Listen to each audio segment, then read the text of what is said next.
हाय मैत्रिणींनो, आयुष्यात सगळ्यात मोठी रिस्क कोणती आहे सांगू शकाल का? सांगा बरं. गेस तर करा. बरं ठीक आहे, असू दे, मीच सांगते. सोबत मैत्रिणींनो कितीही लोक असू द्यात, शेवटी संघर्ष स्वतःलाच करावा लागतो. म्हणून अडचणीत कधीही आधार शोधू नका आणि स्वतःलाच भक्कम बनवा. राहिली ती गोष्टच की आयुष्यात मोठी रिस्क कोणती. तर आयुष्यात सगळ्यात मोठी रिस्क कोणती असेल माहितीये का मैत्रिणींनो? तर ते लग्न. लग्न झाल्यानंतर जोडीदार चांगला मिळाला तर आयुष्य उत्तम आहे बरं का. नाहीतर आयुष्यभर फक्त तडजोडी. आणि हो, तडजोड दोघांनी केली तर ठीक, कधीतरी आयुष्य बदलू शकेल. पण जर तडजोड एकालाच करावी लागत असेल तर काय? आयुष्य किती भयानक असू शकेल त्या व्यक्तीचं. तर विचार करा मैत्रिणींनो. मला फक्त आता ज्या मुली आहेत, ज्या लग्न करणार आहेत, किंवा जी मुलं आहेत लग्न करणार आहेत, त्यांच्यासाठी एक विचार मांडायचा होता, म्हणून हा व्हिडिओ केलेला आहे. मुलींनो, तुमचं जर लग्न ठरलं तर तुम्ही लग्नानंतर एकमेकाशी बोलता फोनवर. तर त्या फोनवर तू जेवलीस का, तू जेवलास का, तुझं कसं चाललंय, माझं कसं चाललंय, हे असेच फक्त प्रश्न विचारू नका. किंवा मला तुझ्याविषयी करमत नाही, मला तुझ्याशिवाय करमत नाही, तुझा फोन आल्याशिवाय मला चैन पडत नाही, या फालतू गोष्टींची चर्चा करण्यापेक्षा मैत्रिणींनो, तुम्हाला भक्कम प्रश्न विचारता आले पाहिजेत. जसं की तू किती कमवतोस, तुझं फ्युचर प्लॅनिंग काय आहे, तुझं काही बँक बॅलन्स आहे का? लग्नानंतरचा काय विषय आहे, विचार काय आहे तुझा? तू आई वडिलांबरोबर राहणार आहेस का? ज्या ठिकाणी तू जॉब करतोस त्या ठिकाणी राहणार आहेस? मग जॉब करताना तू मला तिथे घेऊन जाणार आहेस का? मी तुझ्या आई वडिलांपाशी राहायचं आहे? या सगळ्या गोष्टी क्लिअर करा. त्याचबरोबर जर तुम्ही स्वतः जर जॉब करत असाल अगोदर, लग्नाच्या अगोदर, आणि लग्नानंतर जर तुमची करायची इच्छा नसेल, तर ही पण गोष्ट तुम्हाला क्लिअर करता आली पाहिजे मैत्रिणींनो. कारण काही मुलींचं असतं, लग्न अगोदर त्या जॉब करतात, लग्नानंतर काही गोष्टी अशा होतात त्यांची करायची इच्छा नसते. किंवा तुम्ही दोन्ही ऑप्शन मांडू शकता, एकतर मी करेन पण किंवा नाही पण, माझी मर्जी.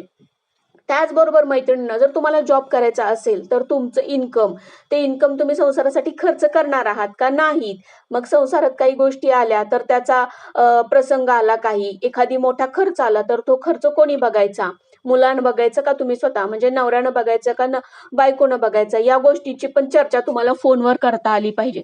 त्याचबरोबर मैत्रिणींनो, मुलांच्या संदर्भात लग्नानंतर मुलं हा एक प्रश्नच असतो. मग मुलं झाल्यानंतर ती सांभाळायची कोणी?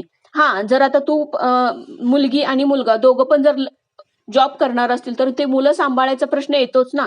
जर दोघांनीही जॉब करायचा डिसिजन घेतला असेल तर ती मुलं कशी सांभाळायची, कोणी किती वेळ द्यायचा, ह्या गोष्टी तुम्ही अगोदरच क्लिअर करा. काय असतं माहिती का मैत्रिणींनो, बऱ्याच गोष्टी आपण लग्न म्हणून आनंदानं उत्साहानं करून मोकळा होतो, पण परत इतक्या जबाबदाऱ्या वाढतात ना, आणि मग 5-6 महिन्यातच काहींचे डिवोर्स होतात. आपण बघतोय आता न्यूज वेगवेगळ्या येतात, सोशल मीडियावर पण बघतो, मुलींचं बघतो, मुलांचं बघतो. काही क्षणात काही छोट्या छोट्या गोष्टींवरून भांडणं होतात आणि ती भांडणं इतकी टोकाला जातात की शेवटी त्यांचा घटस्फोट होतो. तर या गोष्टी चुकीच्या आहेत मैत्रिणींनो. खरं जर लग्न करायचं असेल ना, तर या गोष्टी तुम्हाला क्लिअर करता आल्या पाहिजेत. त्याचबरोबर जर एखादी मुलगी जॉब करत असेल आणि तिला जर तिचा पगार थोडाफार का होईना किंवा पूर्ण आई वडिलांना द्यायचा असेल, तर ती गोष्ट तिनं अगोदर क्लिअर केली पाहिजे मैत्रिणींनो. लग्न झाल्यानंतर तुम्ही त्या गोष्टीचा वाद घालण्यापेक्षा अगोदरच या गोष्टी क्लिअर करा. म्हणूनच जर फोनवर तुम्ही ज्यावेळेस चर्चा करता, तर या भक्कम अशा प्रश्नांची चर्चा तुमची झाली पाहिजे. त्याचबरोबर जर घर स्वतः मुलगी जर सांभाळणार असेल तर तिनं काय काय करायचं आहे. जर ती घर सांभाळून जॉब करणार असेल तर तिला सगळं लोड होणार नाही. मग जॉब जर करणार असेल ती मुलगी, किंवा तिची इच्छा असेल, तर जो तिच्याबरोबर लग्न करतोय तो मुलगा सुद्धा घरात त्यांनी मदत केली पाहिजे, घरातल्या कामांमध्ये मदत केली पाहिजे. कारण फक्त एक स्त्रीच घरातलं काम करून जॉब करू शकते, पण ती पण कधी तर थकती ना.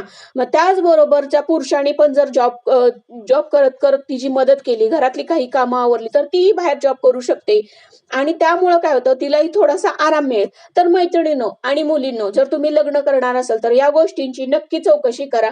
फक्त हाय हॅलो कसं आहेस, जेवलास का, खाल्लास का, ह्या चर्चा करणं थांबवा आणि तुम्हाला जे खरंच आहे, फ्युचर तुमचं काय आहे, हे तुम्ही फोनवरून क्लिअर करू शकता. आणि काय असेल ते आत्ताच त्या गोष्टी क्लिअर करून तुम्ही, त्यामुळे काय माहितीये का, पुढे जे घटस्फोट वगैरे होणार आहेत ना, ते थांबू शकतील. कारण आपण आज समाजात बघतो 3-4 महिने, 6 महिने आणि वर्षभरातच लग्नाचे घटस्फोट होतात. मग लग्नात एवढा खर्च करून उपयोग काय? आणि आणखीन एक गोष्ट मैत्रिणींनो, जर लग्नात खूप खर्च करणार असाल तर तो खर्च टाळा. लग्नासाठी अशी 100-150 माणसांची काही गरज नाही. मुलीकडची 5-7 माणसं आणि मुलाकडची 5-7 माणसं घेऊन आपण लग्न करू शकतो. तेही कोर्टात पण करू शकतो आणि हा जो खर्च असतो आपण लग्नात करतो, त्या खर्चातून मुला किंवा मुलीच्या किंवा दोघांच्या नावावर एखादा फ्लॅट घ्या, एखादं घर घ्या. थोडीफार कुठेतरी अशी छानशी इन्व्हेस्टमेंट करा. का विनाकारण खर्च करता? लग्न करताना इतका खर्च होतो. काही-काही जण असणारे करतील ठीक आहे. पण काही जण तर अगदी बँकेतून कर्ज काढून लग्नासारखे सोहळे करतात. तर हे कितपत योग्य आहे मैत्रिणींनो? कारण काय माहितीये का, लग्न झालं की झालं, पण तो पैसा आपल्यालाच फेडायला लागतो. मग काम आपल्यालाच करायला पाहिजे, कष्ट आपल्यालाच करायला पाहिजे. तर ह्या गोष्टी डोक्यात विचारात घ्या मैत्रिणींनो आणि तुम्हाला योग्य वाटेल तो निर्णय तुम्ही उत्तमाचा घ्या. तुम्ही ज्यावेळेस लग्न करणार आहात मुलींनो, तर त्यावेळेस तुम्ही या गोष्टी क्लिअर करा. भले तुम्हाला एकटीला जर बोलायचं नसेल, तुमच्या घराच्यातल्या व्यक्ती, मुलाकडच्या व्यक्ती अशा 4-5 जण एकत्र या आणि संवाद साधा. ह्याबद्दल चर्चा करा. पुढं काय असणार आहे, लग्न झाल्यानंतर आपण कसं केलं पाहिजे, आर्थिक नियोजन कसं असलं पाहिजे, या सगळ्या गोष्टींची मैत्रिणींनो चर्चा करा. तुम्हाला कसं वाटतं मैत्रिणींनो? कारण माझ्या एका मैत्रिणीचा याविषयी थोडंसं डिस्कशन मला मागच्या आठवड्यात झालं होतं. तिला लग्नानंतर बरेच प्रॉब्लेम आलेले आहेत. तर म्हटलं या विषयावर आपण एखादा व्हिडिओ बनवू शकतो, जेणेकरून आपल्या मैत्रिणींना हेल्प होईल त्या गोष्टीची. कारण लग्नानंतर हे प्रसंग उभे राहतात. तर त्याच्या आधीच जर सोल्युशन काढलं तर आपण घटस्फोट टाळू शकतो. तर मैत्रिणींनो, या गोष्टीचा नक्की विचार करा. आणि तुम्हाला काय वाटतं याबद्दल नक्की मला कमेंट्स करून सांगा. मी जे विचार मांडलेले आहेत ते तुम्हाला आवडले का? का त्यात काही तुम्हाला चुकीचं वाटलं तर त्याबद्दलही तुम्ही नक्की कमेंट्स करून सांगा मैत्रिणींनो. तर आपल्या ज्या आता लग्न करणाऱ्या मुली आहेत त्यांना थोडीशी मदत व्हावी किंवा जी मुलं असतील तर मुलांनीही काही गोष्टी क्लिअर करणे खूप गरजेचं आहे. त्यामुळं काय होईल फ्युचरमध्ये जी मुला-मुलींच्या लग्नाचे घटस्फोट होणार आहेत ते टाळले जातील. यासाठी एक छोटासा प्रयत्न आहे मैत्रिणींनो. तुम्हाला कसं वाटलं नक्की मला कमेंट्स करून सांगा. भेटूया अशाच एखाद्या नेक्स्ट आणि सुंदर अशा व्हिडिओमध्ये. बाय.